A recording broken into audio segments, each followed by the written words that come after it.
And so hopefully we can see our screen. I'll shrink that.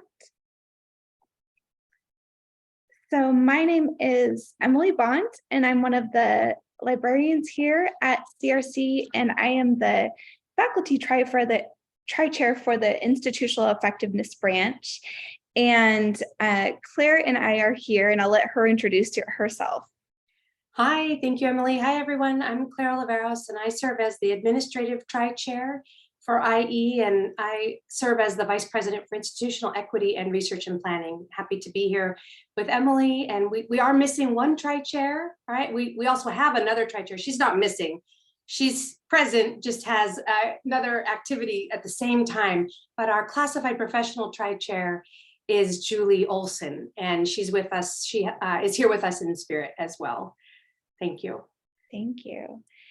So we are here today to do the workshop, What is Institutional Effectiveness and Who is it for? And before we really dig in, we wanted to pause and acknowledge the land that we're on today. So we pause to acknowledge that Cosumnes River College sits on the land of Miwok and Nisenan people. We remember their continued connection to this region and give thanks to them. We offer our respect to their elders and to all Miwok and Nisenan people of the past and present. So thank you for coming. We wanted to have a moment, since we have a good group of folks here, and have a moment to see who's in the room. And I think what might be nice is if I will close my screen so we can see one another's faces, and maybe do a quick introduction of your name, your role at CRC, and maybe a winter activity that you've enjoyed this season. Hopefully you've had something enjoyable, not just a lot of rain. So we've introduced ourselves. I'll pass on to Brian, who's the next in my screen. Go ahead. Hi, we have, enjoyed keeping our house safe this winter, but we took our son to Disneyland for the first time the week of New Year's, and that was a pretty great experience, even in the drizzle. He was excited, so yeah. And I will pass this on to Raul. Good afternoon, everyone. My name is Raul Passamon. I'm the director for the Anna Peaslee grant for our Peter Hawk Center. Favorite pastime thus far this winter, just staying home and staying close and watching, catching up on Netflix because of the rain. So.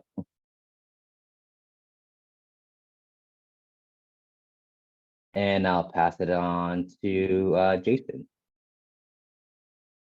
Hello, everybody. Jason Patterson here. I'm with SME Biology. I teach anatomy and physiology. And as I guess coincidence would have it, I'm going to be taking over the department chair position after this spring when Eli hands it over to me. So I felt like this would be a good time to catch up on those acronyms that you introduced in the description of the Flex workshop. So even though I am tenured now, I'm still always finding myself wondering what in the world are we looking at with all those different acronyms. So yeah, I'm looking forward to this particular workshop.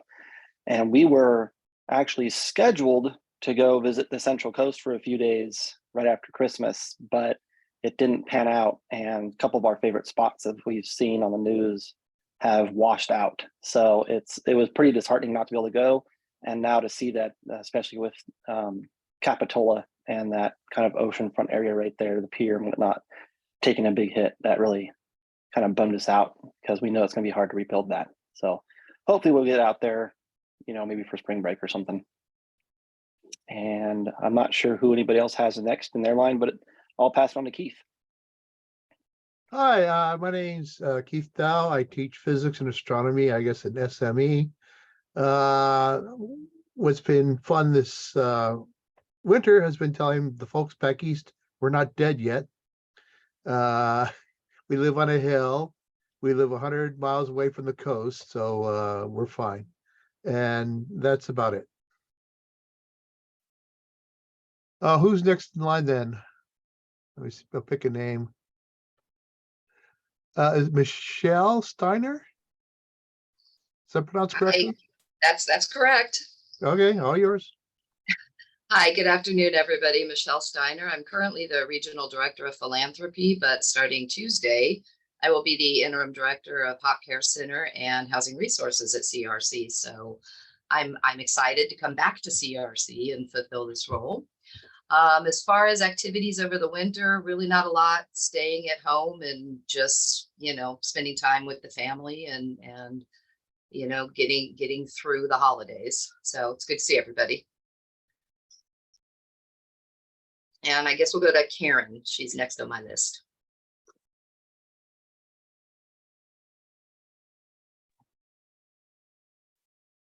I'm Karen Purdy, and I'm with the Vet Tech Department. I only started over the summer. My title is Animal Health Instructional Technician. So I do all of our ordering and help with all of the labs, and I'm in charge of our colony animals and other things I'm still learning about. Now, as far as what I've done fun over the winter time, it's happening in a couple of days. I mean, I've had a good time. We had a nice family get together for Christmas, but Thursday morning, my husband and I are hopping on a plane to go to Cancun to see a Dead & Company playing in the sand, some concerts. It's kind of a strange time because I'm going to miss the first 3 days of the semester, but we're doing it. Oh, and I have a question already. What is SME? It's science, math, and engineering. Okay. I've spoken for Jason. Yeah. See, that's a great thing. I'm glad you asked. We're trying to dispel some of the acronym anxiety that comes up, and community colleges, we're famous for our acronyms. Great, thank you, Karen. And welcome, Karen, too. Welcome. And Kristen, would you like to go? Hi, everybody. Sorry, I don't have my video on. This computer that I quickly jumped on doesn't have video. I apologize. But my name is Kristen Borth. I'm the Health Information Technology, or HIT, faculty and coordinator. And something that I've done fun over the winter, really just visiting with a lot of family, getting time with my 3 babies. So that's been really fun.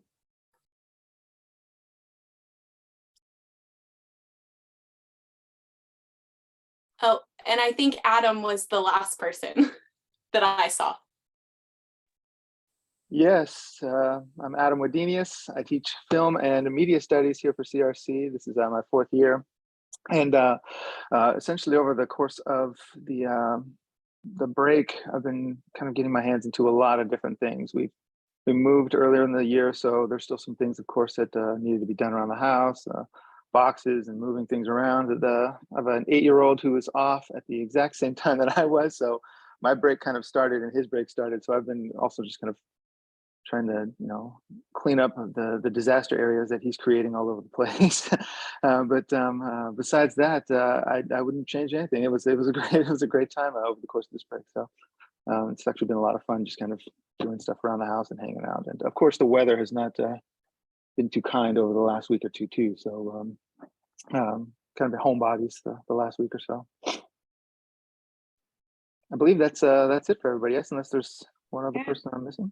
No, that's wonderful. Thank you, Adam. I think we got everyone. And it was so nice to get a chance to hear your names and a little bit about your experiences this winter. So thank you for taking the time for that.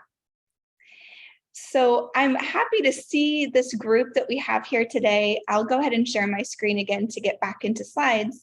And Claire and I will tell you a little bit more about institutional effectiveness here at CRC. So I'm going to do this way. All right. So when we shared the prompt for this workshop, we asked the question, what is institutional effectiveness? And the inspiration for this workshop came from the Institutional Effectiveness Committee, which is one of the branch committees of participatory governance at CRC.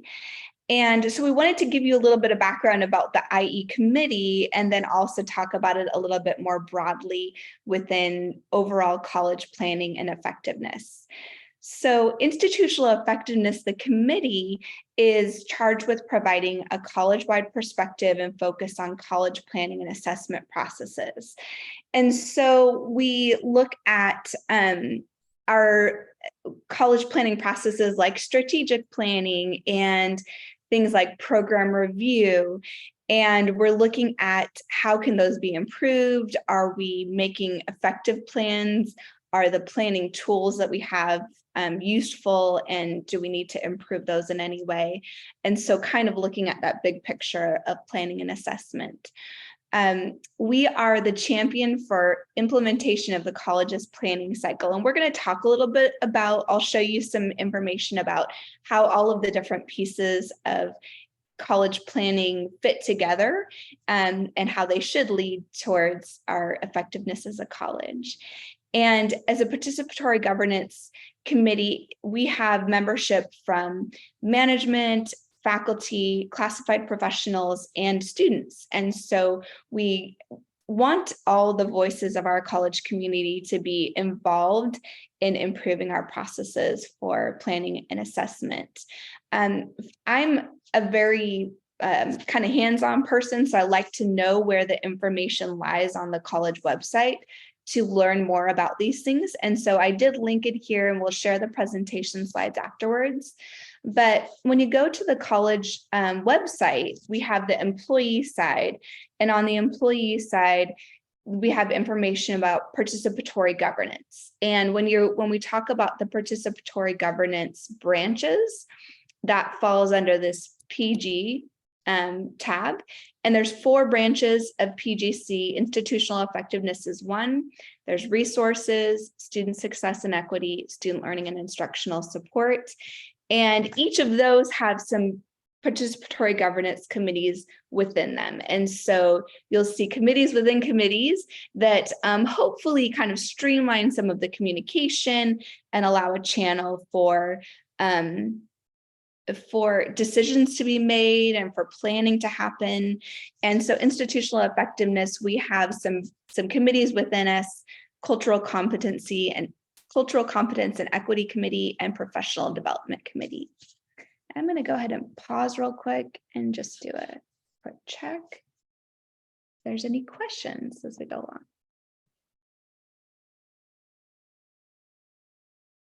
Okay. So institutional effectiveness is a committee, but when we're talking about the concept and we wanted to introduce to folks today, is a little bit more broad, right? So what is institutional effectiveness as a concept for CRC? And I've defined it, but maybe others want to share their definitions. Institutional effectiveness is how well we are accomplishing our mission, vision, and values at CRC. So that should really be the anchor for what we're doing in terms of the services that we're offering and the planning that we do and the prioritization of how we spend money and staff and everything else. So when we're looking at institutional effectiveness in terms of the committee, we're also asking kind of the question of, does our institutional planning and do our processes lead to positive change towards our mission, vision, and values? And do we prioritize the actions, resources, tasks that further our mission? And so the planning elements that I'll introduce a little bit today hopefully fit into that, and they all lead towards that goal of our mission, vision, and values. So again, just our aside, if you want to see this yourself, the mission and vision and values are on the college website. They're both on the student and employee side under the Our Values section. And if you haven't read through them recently, they were updated last year. And it's definitely a good thing to just have sorry, I'm going to stick this in the chat, have in the kind of in knowledge in the background, because it should be informing our actions that we take and built into our planning that we have. I want to pause and see if there's any questions so far, or anyone wants to chime in with some comments. Thank you, Emily. I'll just add that some of the acronyms you may hear might be like PGC and Senate and tri-chairs and what other ones, like, you know, in addition to IE, in addition to what we've shared. And what I wanted to offer from a 30,000-foot view is that the college and the district is guided by shared governance process, and all constituency groups have representation. So faculty here, you all know that you have academic senate, and there's subcommittees and executive officers of academic senate. For classified employees, there's classified professional senate, there's classified senate, and then administrators have management meetings. And the shared governance model and process is governed by our Los Rios district policies that are upheld by the Board of Trustees and have to have representation. And I know we, in our intro, talked about having a tri-chair model. So each branch committee has a tri-chair model, and then each committee of the branch committee also have a tri-chair model where it's led by 3 representatives from our employee group, and then the membership also has representation of the 3 employee groups. And what we've added in the last several years, and even more pronounced this year, is student leadership representation. So our IE committee also has a student senator represented, and we also try to place student senators on our subcommittees like CC&E, the Cultural Competency and Equity Committee, and Professional Development Committee, for example. Thanks. Any questions so far from our group here? This is Jason. I actually do have one.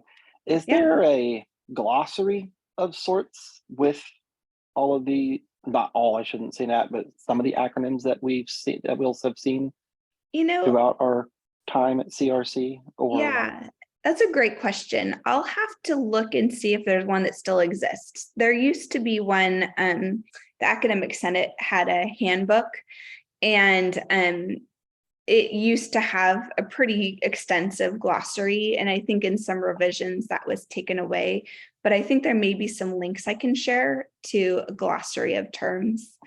Okay. And that's a good suggestion if we don't have something, a resource to create. I'm trying to think of. I have a glossary of terms there, and I'm going to type in whatever you call it, the website thing. So I'll type it into chat.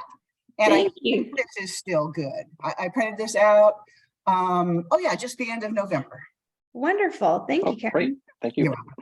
And we can link it. I think it's a great idea too to link it to our website as well, so it's easier for employees to find. I think it's a great idea.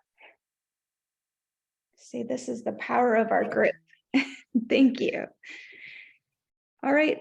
So when we're talking about institutional effectiveness and the kind of the acronyms that you run into with college planning, I wanted to give you a little peek into some of the terminology that comes up and how it fits into college planning. And I have a slide here, but I'm also going to post a link in the chat where you can get to the webpage, which has this slide, and you can expand it and zoom in and see the explanations a little bit better. This is an element in our on our website, and sorry, I know that covers up the screen. But if you want to open this up, so as new employees, long-term employees coming in from different parts of the college or the district, we often hear terminology, or we might hear about a plan that's being published and we're not exactly sure how it fits in, or who is involved, or who's in charge of it, or what decisions are made. And so about a year ago, the Institutional Effectiveness Committee had a small group that created this integrated planning model, this vision on the left-hand side of the screen. And what it was trying to display is how when we make plans at CRC, how they should fit together and inform one another and kind of what hands they go through. And so I'm just going to take you on a quick tour of what this shows. So at the top in the center, Cosumnes River College, the mission, vision, and values are, like I said, the anchor of what we do in terms of our college-wide planning and what we're trying to accomplish as an institution. And we go through a planning process for a strategic plan every few years. And that is really supposed to be how we're going to accomplish our mission, vision, and values. So the strategic plan is more broad, it's college-wide, and it also is informed by the district strategic plan. So it's kind of layered, district-wide goals that we're trying to meet together, and then college-wide goals. Within those kind of larger scale plans, we also have some more specific large scale plans like distance education master plan, which is shepherded by our DEIT committee, so the acronym alert. This is one of our participatory governance committees. It's under the branch, I think, student learning and instructional support, but I could be wrong. And it is distance education and instructional technology. And we also have a few other larger scale plans like the student equity plan, which was just finished, and that has to do with statewide funding. So there's specific criteria and information of how the colleges and the goals the college is setting, and then how we're accomplishing that. So the college sets these larger scale plans, and then we should be fitting into them kind of assessment of how we're doing that plan. And it also should filter down into more specific plans like program review or program planning. I'm going to pause real quick and see if we've got questions so far as we're going along today. Okay.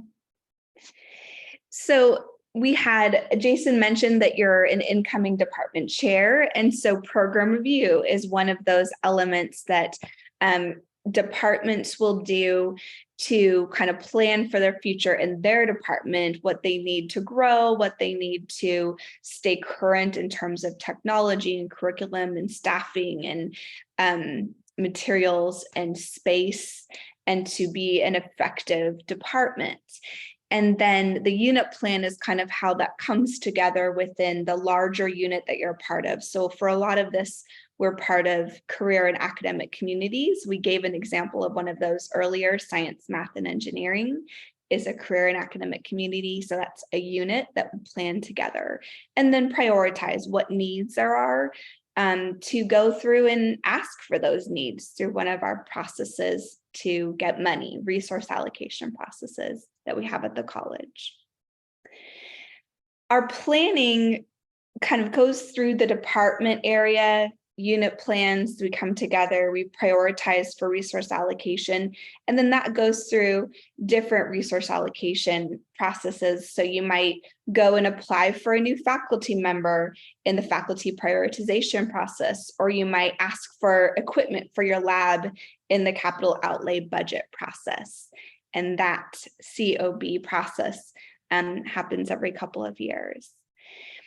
All of these things, the planning, the large scale planning, the program review, the resource allocation, all of them have an element where they funnel through or are shepherded by different participatory governance groups. So for example, the strategic plan is a college-wide plan, but the institutional effectiveness committee kind of shepherds the process of getting input and updating that plan and defining it and getting it approved and then finalizing it. The resource allocation kind of goes through or is shepherded by participatory governance groups, always getting a chance for input along the way from faculty, classified professionals, and administrators as well. So, Karen, I see your question. You mentioned reviews every couple of years. That's great. So let's go ahead and I'm going to pause my slides and go out to the college planning website. So this is an element under the employee side of the website. It's under planning. And we have on this planning website an overview of college planning processes. It has that graphic that I was showing, but then it also gives a little bit more detailed information on each of some of the main elements of planning. It doesn't cover all of them because there are some strategic plans like the equity plan and the DEIT plan, distance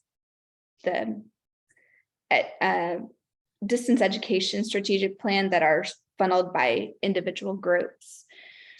We do have, though, our program review, and it gives an example of this is done for each department, and it's done on a cycle. It's done every 6 years. And so in answer to your question, Karen, yes, there is a specific schedule. One of the things that's really cool, we have a wonderful research and equity office, and I always get the name wrong, but Claire can correct me on the proper name. But we have a really great research and equity office that has developed one of our tools that we use for planning. And this is one of the acronyms that we mentioned in our introduction to today, which was CIPS. So CIPS is the College Integrated Planning System. And when we're talking about program review, it is done through CIPS.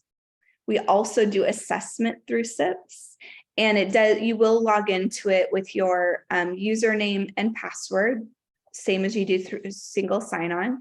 And if you're not sure how to get to the login under the employee login links, it's in the drop-down menu. And the thing that's really nice about CIPS is that I can see, we'll see if my password actually works. Okay. I can see the different elements of planning that I can engage in.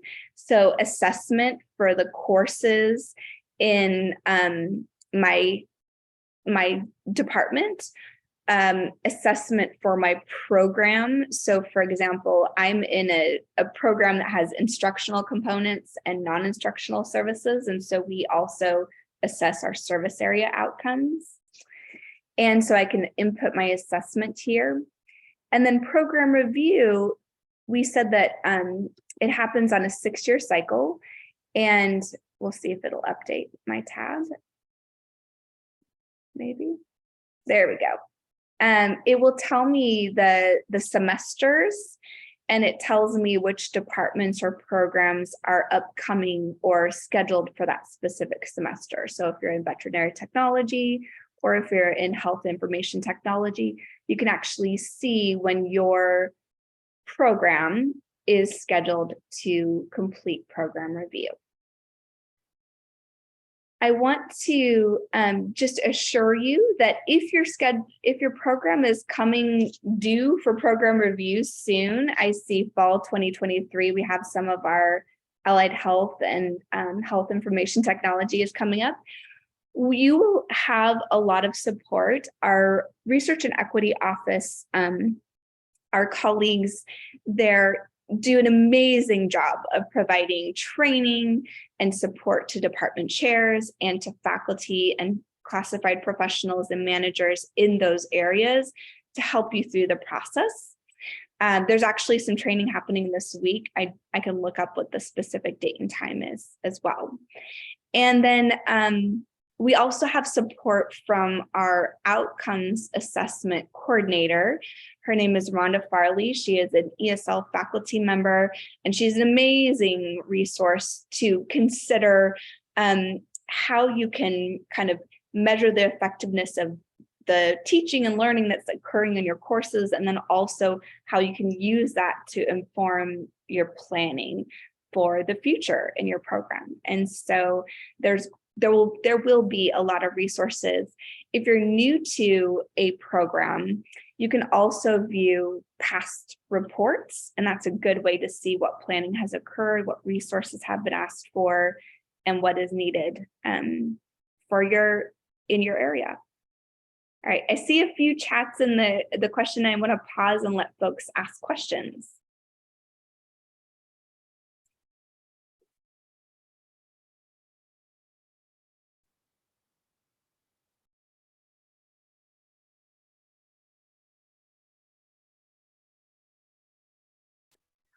Well, not so much of a question, Emily, but I really appreciate the CIPS link being put into the drop-down menu.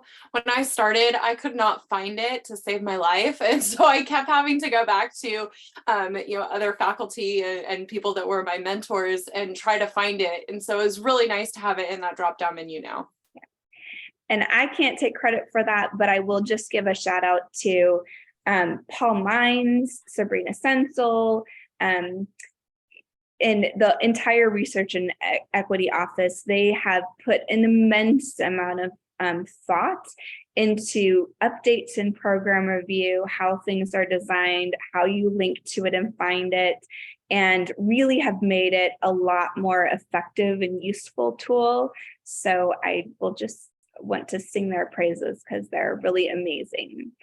Yes, I would concur and echo that the department and the division has really paid attention to what the needs are for faculty and administration and staff and students in updating this cycle, so that the responsiveness of doing it 6 years, the responsiveness of having it in this format was also because of feedback we received from faculty throughout the program review process on ways that we could help make it more streamlined, efficient, and it supports our district planning and accreditation process. So we really do appreciate all the work that their department has done, along with IT, to make this available and user-friendly.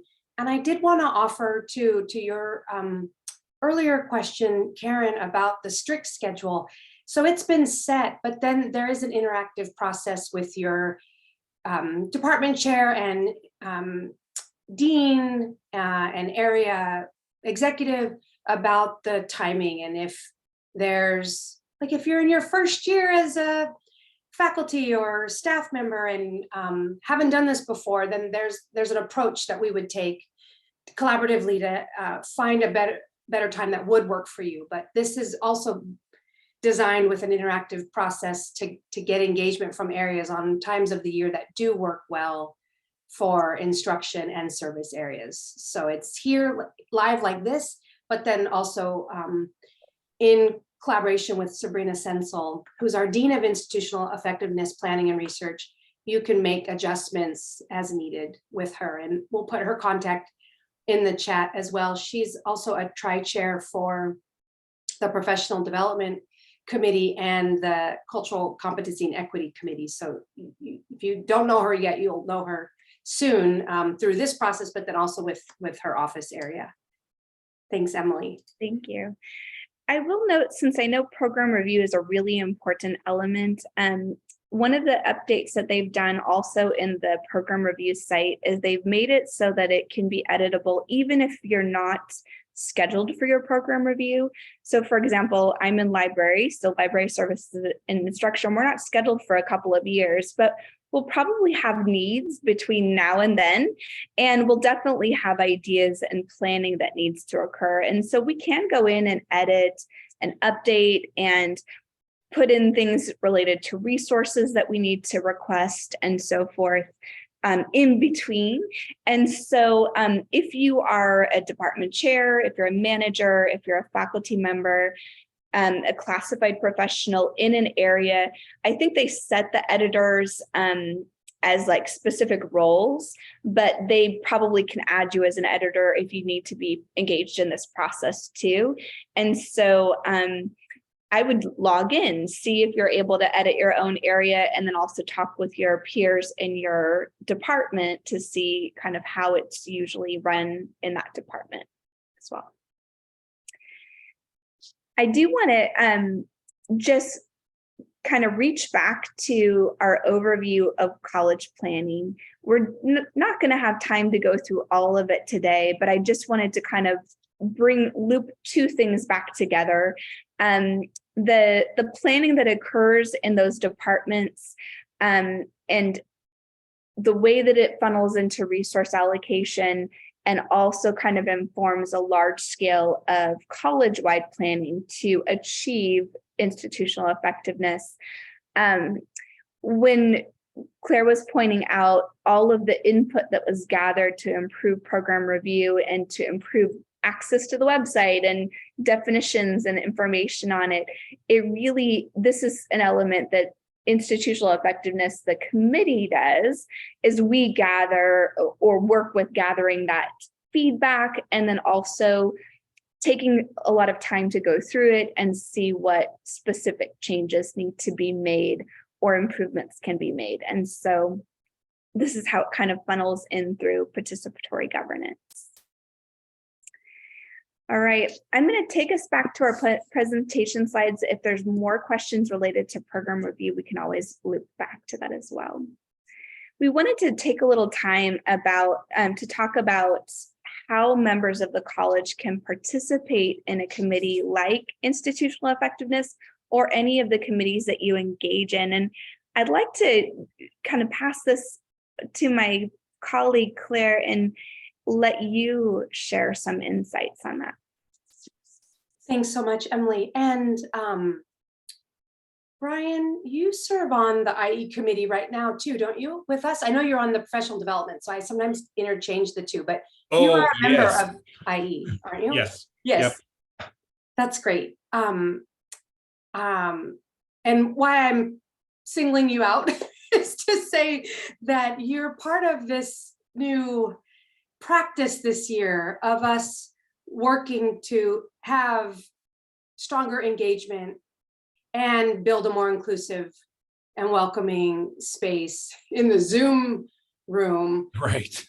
For dialogue, and that some of it is, this is really always an important concept and philosophy to do, but now more than ever, being remote still for some of our meetings, like these meetings, and being in Zoom, it's hard to gauge or check for understanding on concepts, decisions, edits, language, statements we're trying to write. And so Brian is engaged with us in this kind of new practice this year, along with our other members. The membership is made up of about 4 managers. There's more representation of classified employees and faculty members, and as I mentioned, the student rep. And we're really looking to build community in the branch committee of IE, and also develop a shared language and practice on how we do that, how we build community, how we have more inclusive language, how we create braver space for dialogue. And so what we have started the path on is institutional effectiveness has working communication agreements, some shared definitions related to diversity, equity, inclusion, and justice, and have taken a first draft at some equity by design principles so we can work to implement on a practical level equity in everything that we're doing in IE. And you see its evidence through the mission, vision, values from last year, through the strategic planning process and the language, also last year and the year before. And so we're just wanting to offer some continuity and continuation to bring in new and current members to engage in college planning and institutional effectiveness in this way through an equity-minded lens. So Brian, I also invite you to share your experience this last semester on us embarking on this. It's really new tradition and practice together. Yeah, I've I think that's the part of the committee so far for me that has been really, really lovely to kind of be a part of. I think in any conversation, the more voices we have to kind of walk us into a space where things are more inclusive, the better off we are.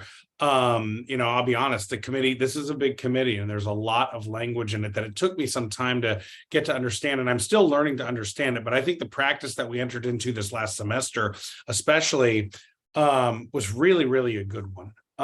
This is a space I know where everyone on the committee is not only heard, but I feel like everybody feels that they are able to speak up and have their voice heard, even if their voice isn't the idea we go with. I come from a very collaborative art form, in theater, and the best idea in the room, it's never the director that, if the director's idea is not the best idea, we go with the best idea in the room. And I think as tri-chairs, you guys do a really, really great job of managing that, because sometimes it is one of your ideas that we end up going with, but often it's a kind of a collective collaboration that gets us to where we want to be. And I think once we get used to doing it a little bit more and more, it'll even move probably a little quicker and a little more smoothly as we get new people in. But yeah, this last semester I thought was really great. And I'm also, after only been here a year and a half, learning those acronyms and just some of the institutional language that we use, I'm finally kind of really figuring out. So yeah, it's been a great experience. Thank you, Brian, for sharing your experience. We'll talk also about membership and our format and how to join, etc. Before we wrap up, and what I wanted to also share is we know in higher education and community college in particular what it feels like to be excluded. And sometimes those acronyms are a form of exclusion, unintended or intended. I mean, not really on purpose, but it's kind of that club language. Like if you're part of the club, you know it. And what we're trying to do in IE, institutional effectiveness, is demonstrate that everybody's a club card carrier, or everyone is carrying a club card, and we just sometimes need to slow down and incorporate this practice in writing so we're reminded of that. And I think that's what's also wonderful about the collaboration on looking at some design principles, is that it's also giving us language and guidance and direction around what we want to take up as a branch committee in our subcommittee work. So with CC&E, the Cultural Competency and Equity Committee, and the Professional Development Committees, in addition to a work group that we have on enhancing learning. Did I get the title right? What's newish? Enhancing learning. Okay, thank you. Is again, practice at saying these titles and terminology, and then also a connection to the titles and the terminology, so we also can see ourselves reflected in the work. And so the subcommittee and the work groups also really help shape and inform the discussions we have in our monthly meetings, which then inform and shape what we bring to the larger participatory shared governance group. PGC is what we call it for short, Participatory Governance Council.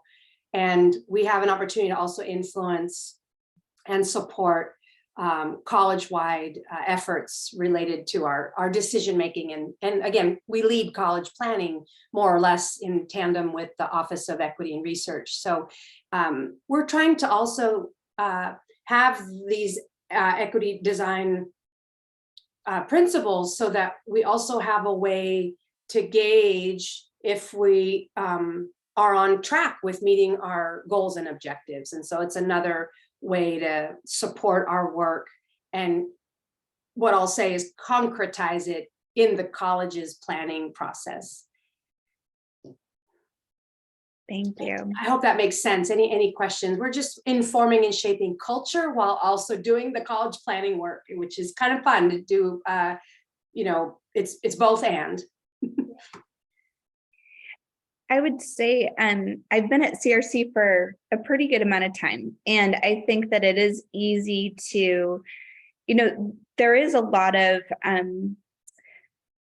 college-wide conversations that you may not necessarily feel like you're the right person to be in the room to be part of that conversation, but it's so valuable to have members of our college from all different departments and divisions and areas engaging in the participatory governance committees.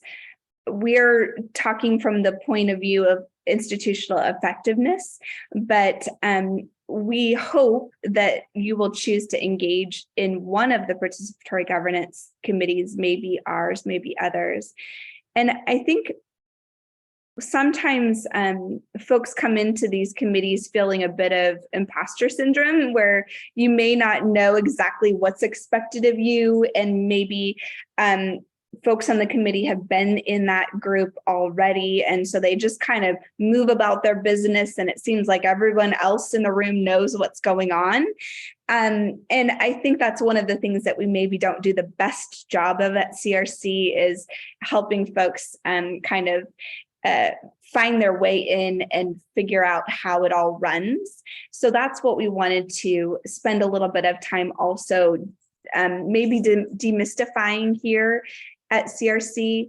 I wanted to kind of point something out that at CRC, the PGC, the different committees that we have, whether it's institutional effectiveness or budget resources or something else, all of them should be kind of doing a few things, communicating among one another, and then also communicating out to constituency groups and departments, so that you can be engaged in a lot of different ways, whether it's someone in your career and academic community who is representing you, and you can share your thoughts with that person, or you could be on a committee and sharing your thoughts directly in terms of a process.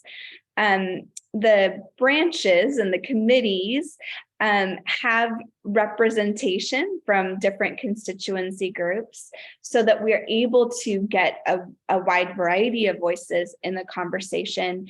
And they usually, when there's decision making happening, they will have some sort of channel where they're also going back to other representative groups. So for example, in IE, I'm a faculty tri-chair. So when there's faculty related conversations or updates, I should take them back to the Faculty Academic Senate, as well as also talking with the institutional effectiveness branch. So when you come in as a new member to any of these committees, your most important role is to be an engaged participant, and hopefully the committee provides an opportunity for you to be able to do that, like what Claire was talking about through our working agreements and definitions, kind of baseline setting of what everyone is invited to, how they're invited to participate, and also making sure that we're all kind of operating from common understanding. I'm going to pause again. That's a great visual and a great way too to see how we're making an impact. So thank you for sharing that. That's really great reminder too. Are there officers here of Academic Senate or other groups? You are also welcome to share your experience, similar to Brian's, with your time on committees or councils or subcommittees.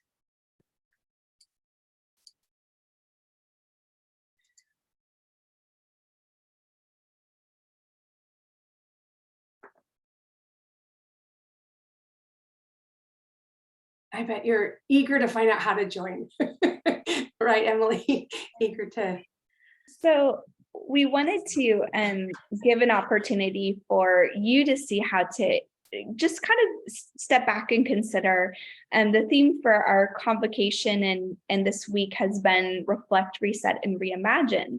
And the elements of institutional effectiveness, I think, can be very large scale, like those big plans, like the strategic plan, and they also can be very specific to our office or our area or our classroom. And so we wanted to just invite some of your thoughts of how we can reimagine CRC to become more inclusive and welcoming environments, and maybe to reflect on your department or CAC career and academic community. That's our acronym check. And what is an idea you have that could make your department or academic community more effective?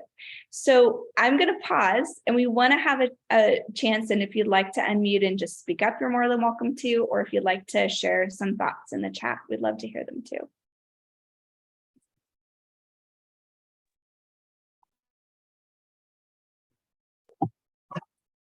Well, I have something that's very specific to our department. Apparently for quite some time now, Dr. Atkins has been trying to get an additional person added onto our staff to mainly be in charge of our colony animals that do live here. And when I started working here, I was really surprised to learn that I was one of 2 full-time people. Dr. Atkins and I are the only two full-time people, and then we have some part-time doctors and push. And so as far as our department being more effective, it would be more effective if we could get budget for another person, but she's really been trying for that and being shot down. So I don't know if that is something that could be brought into this sort of realm. Thank you, Karen. That I think is not an uncommon challenge, right? Staffing can be really hard. And one of the things that kind of fits into the planning processes is program review, where you're putting down the needs for staffing. And then it supports any requests that you do through either the faculty prioritization process or the classified professional prioritization process, if there is one. I know from my experience that sometimes full-time is harder to get, and sometimes maybe building up through some part-time staffing, and so working with a division dean. And others might have additional advice as well. So please feel free to share.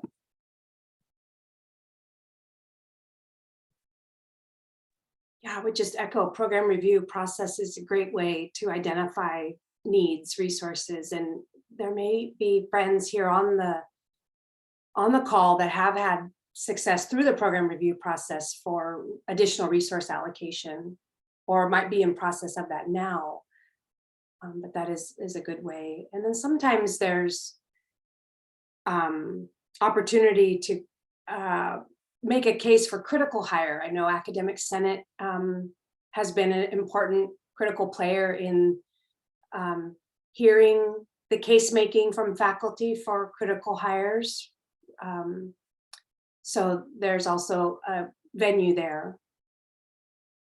Yeah, and then tell us more, Emily, too. Grant funding can help support. That's right. It's another great example.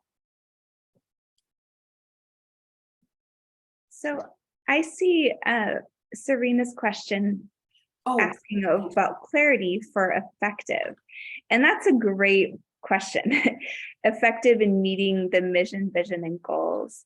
This is something that I think I'll just share from my experience, and then I would like to invite other perspectives on it too. Effective is a subjective term, right? So it's not concrete. What we do in institutional effectiveness is helping to develop and update the strategic plan. The strategic plan is something that has goals that are set, and then within those goals we create strategies or actions that we plan to take, and then we figure out a way to measure those strategies or actions to see how well we accomplish them. And I don't want to take us too far out, because it might be more in the weeds than some folks wish to go. But when we're looking at some of our institutional planning, we really do look at some of the data that we can track and define goals for student completion and student transfer and student retention and success. And then we also break those down and disaggregate them by student populations so that we're able to see, are there some students who we're failing, we're not getting enough support for them or enough opportunity. And so when we're looking at effectiveness, I would say that we kind of look at those measurements. We also, some of those measurements are not necessarily just numerical in terms of like how many students transferred or graduated. They also can be things like our indicators of achievement for the last strategic plan. I won't go into all of them, but they give you, if we're trying to be more effective in helping students earn an associate degree, then we'll have sometimes data in terms of how that's been accomplished. I'm going to stop sharing this and maybe pause and see. I don't know if that helped at all, Serena, or maybe you can share your thoughts on it.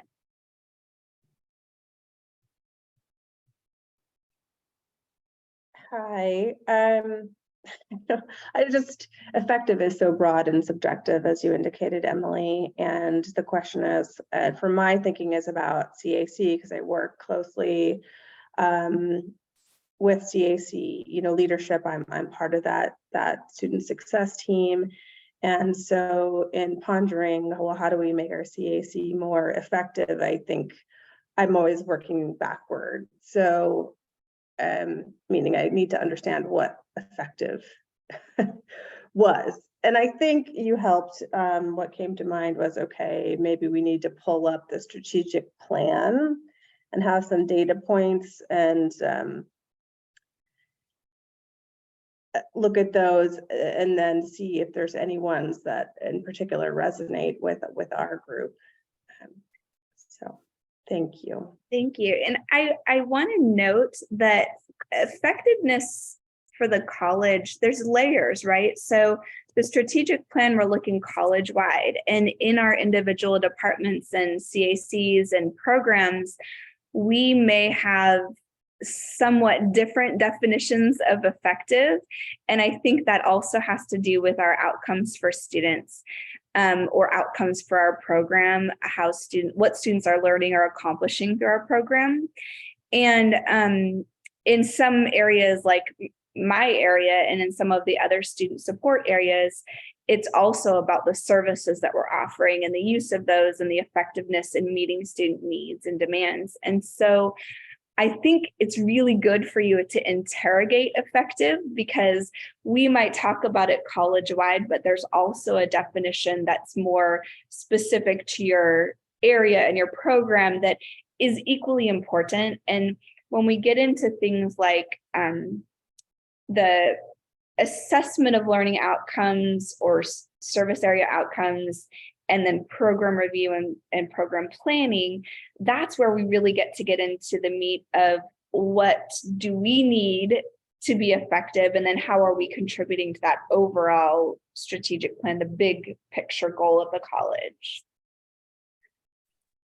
Yeah, I really appreciate this discussion. I think that it also is related to how we utilize existing qualitative data from campus climate and quantitative data from campus climate surveys, from any focus groups, or if there's a desire or interest to conduct further research to gauge if we're effectively meeting any goals and objectives we've set that tie to our mission and vision. So CACs, perhaps the student success teams have set goals, but I also know in addition to our college planning, strategic planning goals, we've identified the 13 targets as part of We Won't Fall. And the We Won't Fall campaign is shaped around the success rates and completion and enrollment of our most impacted community groups based on the disaggregated data, which points to Black and Latinx student success. So where Emily is going is probably to the We Won't Fall website. And I think that's an effort that the SSTs, the student success teams and CACs could also take a look at, because they're linked to our strategic plan and to the goals of some of our branch committee work, like the Student Success and Equity Branch Committee and IE Committee work closely together. And you get to be the co-creators of the activities and strategies and objectives that you want to do within your areas to meet these overarching broad college-wide goals and division goals. So I think they're all related and can be strung together like the visual showed us, but then based on what your students in your areas are telling you from either prior data or new qualitative and quantitative data can inform how you set and assess mission, vision, and department or programmatic goals. So I think that's a great question. It's a lot like equity as well, the terminology equity, and it's subjective and it has a foundational definition, but then the way it's applied or operationalized is really going to be based on what the data and information and then disaggregated data by groups tells us or points us to, which direction it points us to.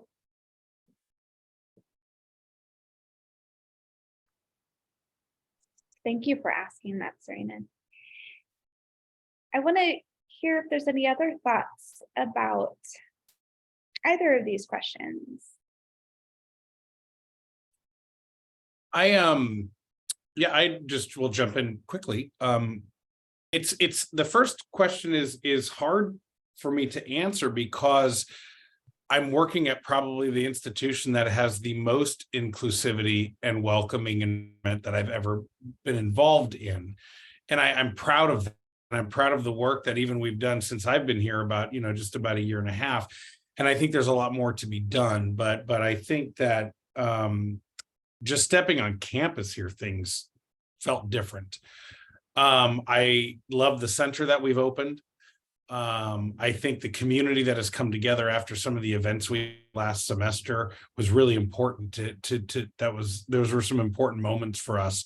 And I think we just continue to open our arms and our hearts and our classrooms to anybody who wants to be here. I have a standing practice as a dean that if a student walks in my office, unless something's burning down and I'm dealing with it, I stop whatever's going on and they get to come here first.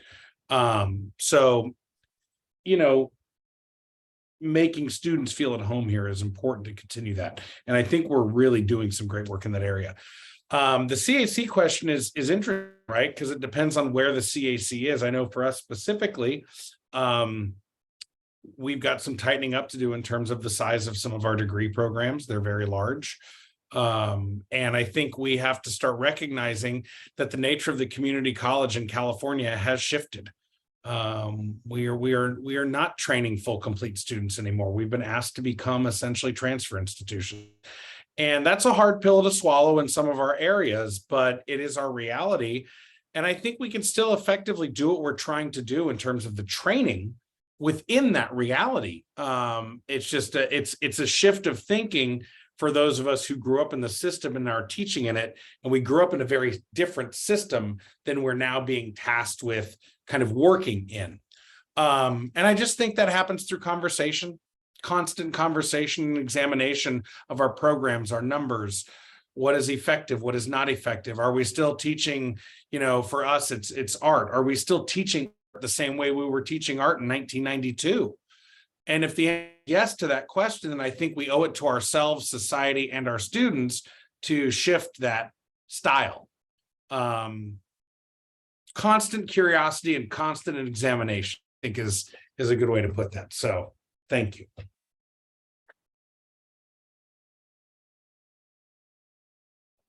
It's Serena again. I thought upon reflection to see about my CAC's effectiveness.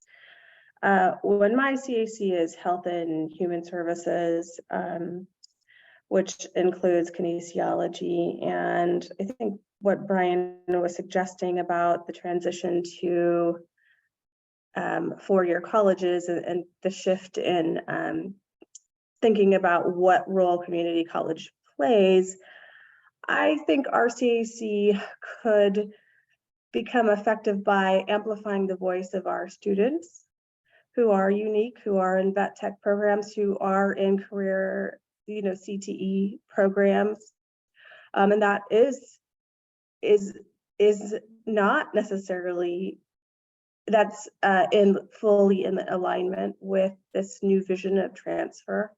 I don't think it's discordant with, but amplifying our particular needs of our faculty such that our students are heard, their needs are heard, their success stories are told, so that administration, I think, can really, start to support our CAC and us support administrative goals as well, in a way that is the best for our campus community, our community at large, and of course our students. So that's what I'm thinking, is telling this story of who our students are, what their needs are, amplifying their voices. Thank you.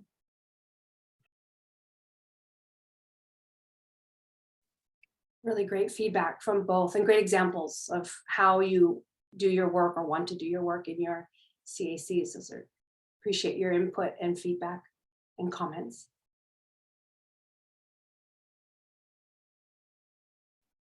I'd like to make a couple comments, or maybe just one, I guess. Jason, again here.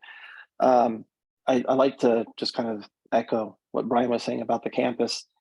When I first started the interview process to come on a campus, it was really amazing at the structure of the campus, the feel of the campus. It felt more like a college.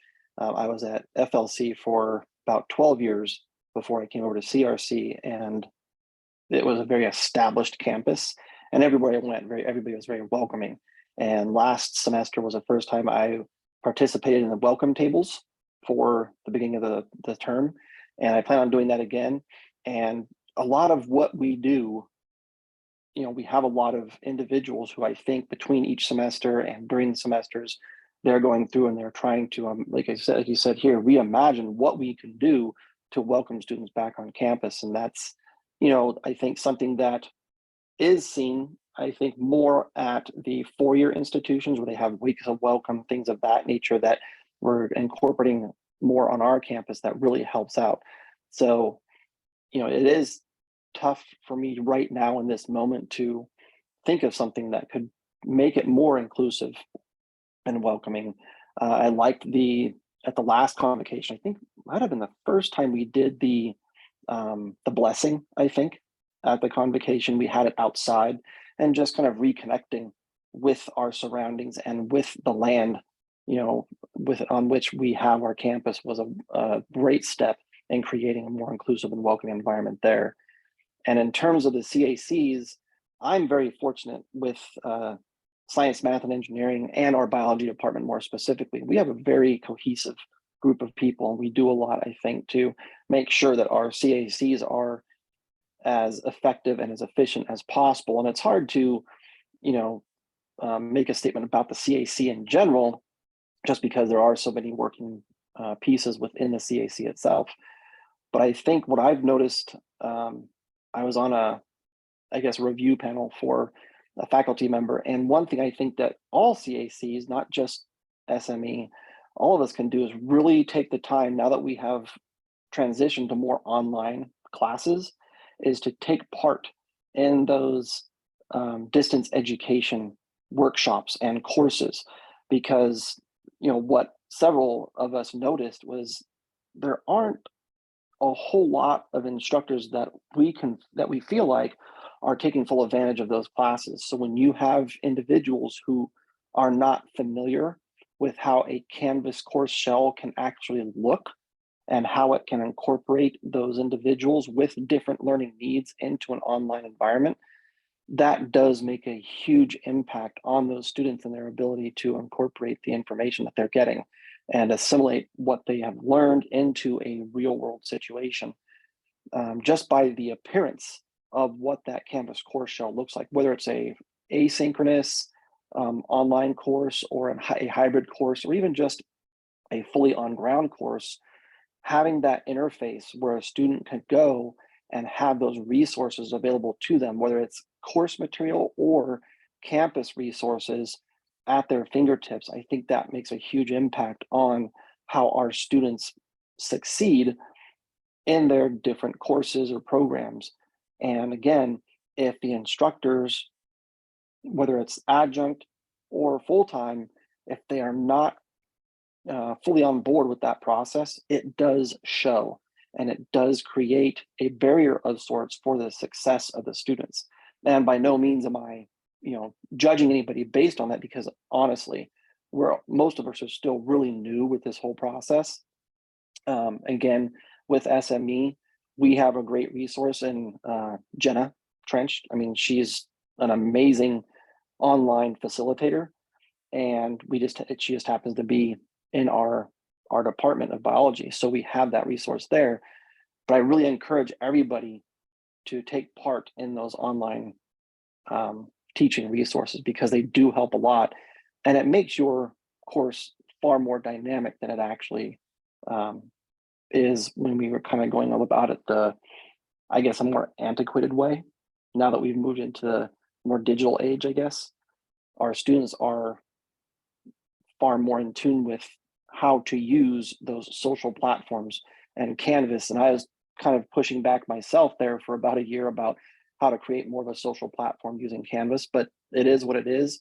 And the students see that every single day. So I think that's another way that the CACs can become more effective, is by making sure that all of their faculty members are taking the time to make those Canvas shells more interactive, I guess. Thank you, Jason. I really agree with that. I'll if you look at the agenda for the professional development this week, there are some great opportunities, and so I think I think that's a good reminder of how to make our spaces more inclusive. Karen, did you have something before we wrap up? Well, I was just going to say that even though I'm fairly new here, I've been teaching for a long time. I taught the vet tech program at Carrington, and I'm very hesitant with change. I just I have to tell myself, not all change bad. And I understand, change is good. And we really do need to change how we are teaching to our students, because our students have changed. And for better or worse, there are students who, it drives me crazy, they want to pick up a calculator to by 10. No, you don't need a calculator for that. But the students that are graduating from high school or getting a GED, it seems surprising to me that the lack of math and English skills they have, but that's what we have to work with. And so we can't be static. Everything really has to be dynamic and changing. And so I really like the idea of this whole evaluation process and setting goals and then measuring, and gosh, what are we serving our students better? Are they getting better outcomes? So that the whole online teaching thing, that when I was doing that, it was I was about to pull out my hair because people weren't there. But but yeah, it is certainly something that we need to do. And as far as the first question about inclusiveness, oh my gosh, I think we're doing such a wonderful job here. And I think that's about it. Thank you very much, Karen. Well, I'm mindful of time, and I know folks have other things to go to. I'm happy to stick around and chat any longer with anyone here. But we did also just want to let you know about the institutional effectiveness branch. We hosted this workshop. Hopefully the information is useful whether or not you are engaged in this committee or not. But if you're interested, if this conversation, if the topics that we kind of touched on today sounded interesting and you'd like to learn more, you're more than welcome to join us this semester just for a meeting or as a permanent member. We also put the names of our tri-chairs and our administrative support on here, and you're welcome to reach out to us. And there's a lot of additional resources in the Institutional Effectiveness Research and Planning Office. We mentioned Sabrina Sensel and our researchers, Paul and Katie, and all of the staff there are just fantastic. And I just want to thank you all for your engagement today. It was lovely to have a conversation with each of you. I'm going to pause the recording, but I'll stick around for anyone who wants to talk any longer. Yeah, thank you so much. Thank you, everyone. And thank you, Emily.